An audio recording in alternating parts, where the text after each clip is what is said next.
Vatsimpana entin'i Pasteure RATIANARIVO Léa. Jehova no fahazavako sy famonjena ahy, iza no atahorako. Jehova no fiarovana mahafoan'ny aiko, iza no angovitako. Ivavaka-tsika tompoko. Ray malalo, sotranao zahay amin'ny fitiavanao tsy mba mety ritra, fitiavanao tsy manam-pahatapirana fa maharitra mandrakizay. Andriamanitra, ianao ilay tena fitiavana, ary ny fitiavanao no mandrakotra sy manafaka anay tsiraray avy.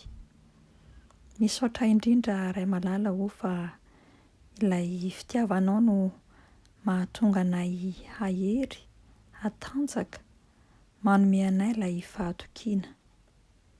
Anio izahay tsiraray avy dia manavao ny fahatokianay, izany fitiavanao izany, ao amin'ny Jesosy Kristy, izay faratampon'ny fitiavana. Mankasitraka Jesosy Kristy Tompo, satria ianao no manavao anay, manova ny fiainanay hifanaraka aminao, ary ilay fitiavanao no mameno anay amin'ny alalan'ny fanahy masinao. Dia mitenena ry Andriamanitra ray zanaka ary fanahy masina, amin'ny alalan'izao vatsim-panahy izao, fa vonona hiaino sy hakatoanao izahay, ilay fitiavanao. Amen. Ry hava-malala rehetra ao amin'ny Tompo, tononona amin'ny isa-tokantrano ny fahasoavana sy ny fiadanana avy amin'Andriamanitra iray sy Jesosy Kristy Tompo, ary ny fampiraisana avy amin'ny fanahy masina. Ampitiavana sy ampifaliana no azahoako miantrano amin'ny tokantranontsika tsiraray avy amin'ny alalan'izao vatsim-panahy izao. Andeha ovakitsika ny tenin'Andriamanitra ao amin'ny bokin'ny Salamo 720, Salamo 720, andininy 2. Vakiana amin'ny anaran'i Jesosy ilay tompon'ny teny.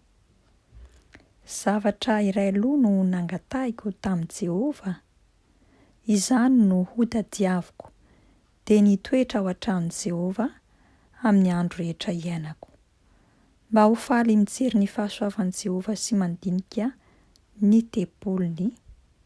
Amen. Izany tenin'Andriamanitra izany no andraisantsika ny lohahevitra hoe Ankafizo ny fanatrehan'Andriamanitra. Ankafizo ny fanatrehan'Andriamanitra.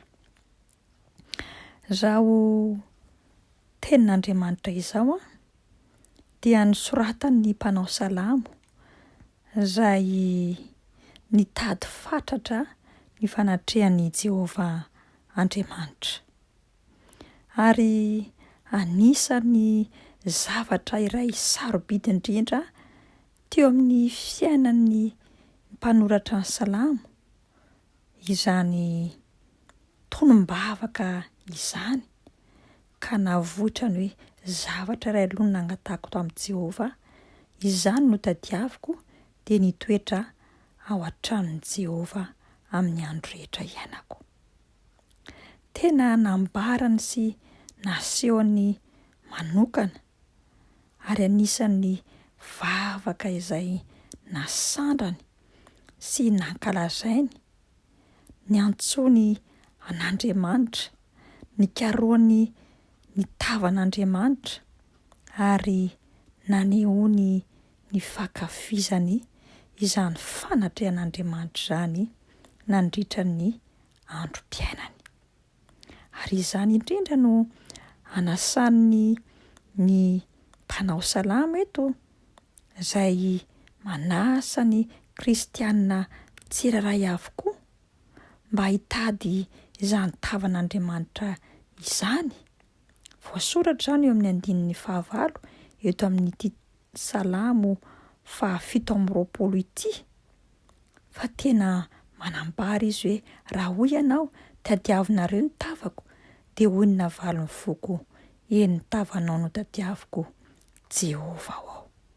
Ary rehefa mikatsaka izany tavan'i Jehova Andriamanitra izany tsika, mikatsaka izany tavan'i Jesosy Kristy Tompo izany tsika, dia ahita tokoa ny tavany ary ahita ny fanatrehany, dia azontsika antoka fa akamamy izao sy anao amin'izany fanatrehan'Andriamanitra izany, satria izy tsy mamandaho na oviana na oviana. Anisan'ny zavatra sarobidy indrindra tsy voavidy vola aman-karena ny fanatrehan'Andriamanitra, ary itsika tsiraray avy raha tena kristianina marina na mpanara-dian'i Jesosy dia efa samy nahatsapa manokana izany hoe fanatrehan'Andriamanitra izany, nanatrika ny tavan'Andriamanitra izany tamin'ny fionatsika manokana ohatra, araka ny teny hoe midira amin'ny efitranonao manokana mangingina dia arin-drano ny varavarana, fa dia ahita tokoa izany tavan'Andriamanitra sy ny fanatrehan'Andriamanitra izany izay olona mangetaheta azy marina tokoa.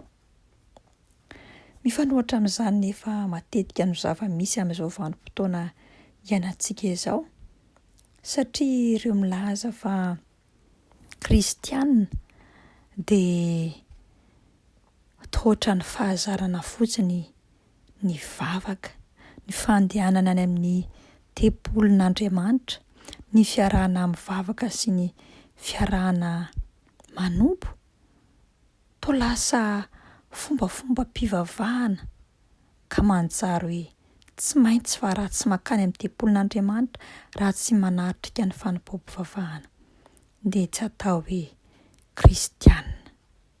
Kanefa momba azontsika sary an-tsaina moa zany fahasarobidiny zany fanatrehan'Andriamanitra izany. Araka ny teny hoe raha misy roa na telo mivory amin'ny anarako dia eo afovoany aho. Eo afovoany Jesosy Kristy Tompo, tsy vitany eo ampovoany fotsiny izy fa manatrika antsika, mijery antsika, ary ilay masom-panahy antsika na ny maso-nofontsika arakaraka ny fanomezam-pahasoavana izay nomeny fanahy masina antsika, dia afaka mahita mivantana izany tavan'Andriamanitra izany sy ny fanatrehan'Andriamanitra izany. Matetika ny olona dia tsy mankafy ny fanatrehan'Andriamanitra.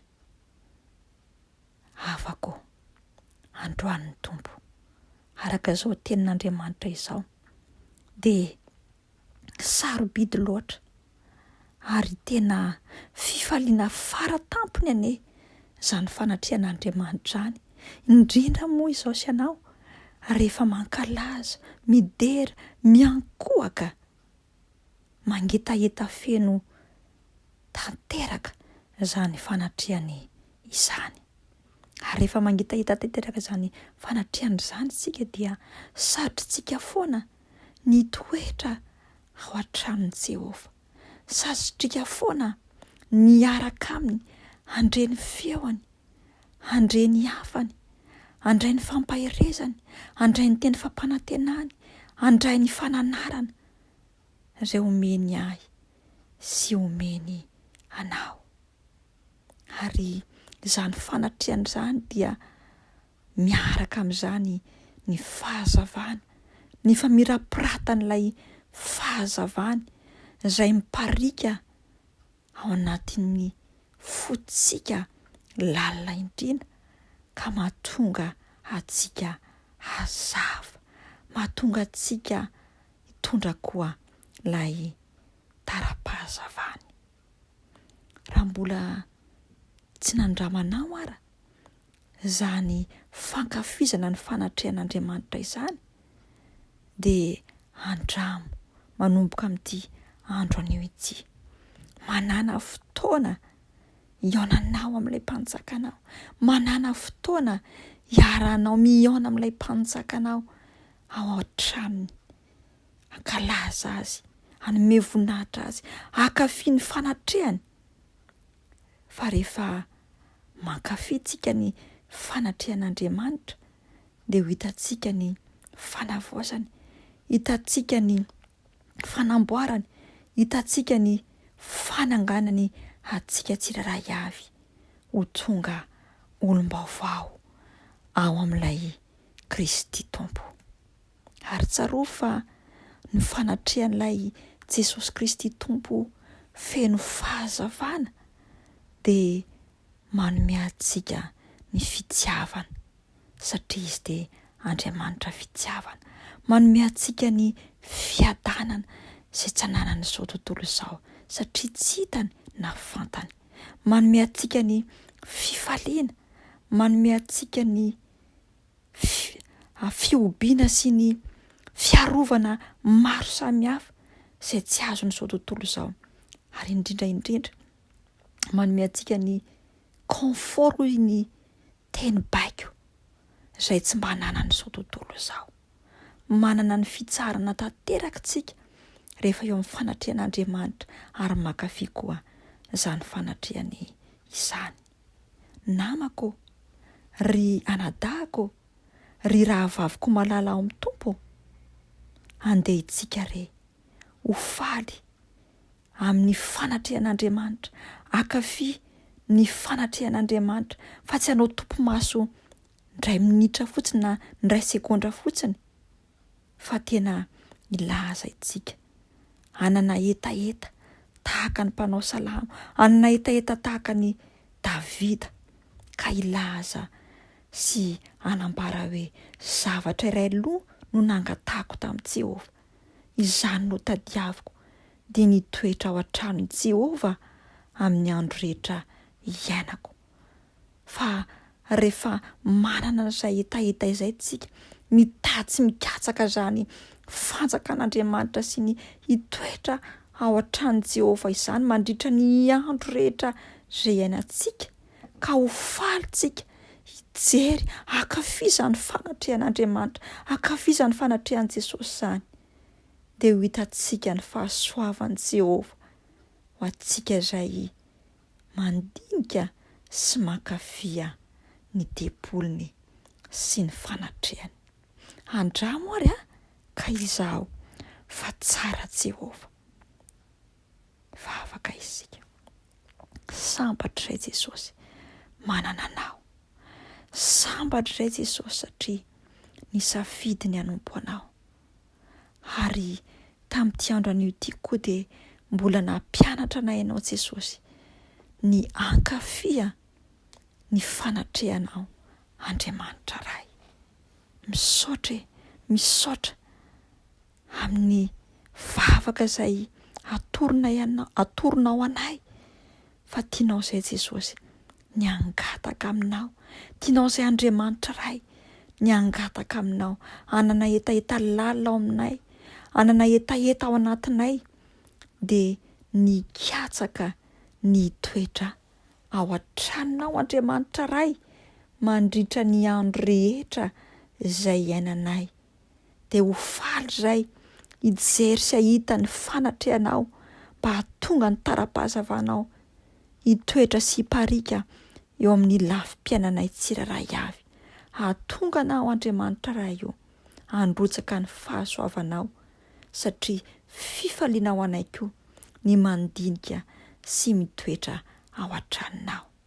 Fanahy masonao vangio ny fon'ny tsiraray avy, hikatsaka tokoa izany fanjakanao izany sy ny fanatrehanao izany, ankafia ny fanatrehanao fa tsy ankafia ny zavatra mandalo eto amin'ity izao tontolo izao ity. Hahatonga anay hanana fiadanana, fifaliana, fitiavana, ary indrindra handrotsahanao ny fahasoavanao. Misaotra mankasitraka satria ianao dia manome ny famonjenao ho anay tsiraray avy, ary tsy mba hanary na hafoy anay ianao Andriamanitra ray, satria ianao no famonjena ho anay. Fa na mety andao anay ara izao tontolo izao, andao anay ny ray ny reninay, ny fianakavianay sy ny ankonanay sy ray eritreretinay fo namanay, ianao kosa Andriamanitra ray tsy mahafoy anay, satria Andriamanitra fitiavana ianao. Dia ho faly ny fonay, ankafizay ny fanatrehanao. Aleluia, amen. Ankafizo ry havana, ary manana etaeta ny fanatrehan'Andriamanitra.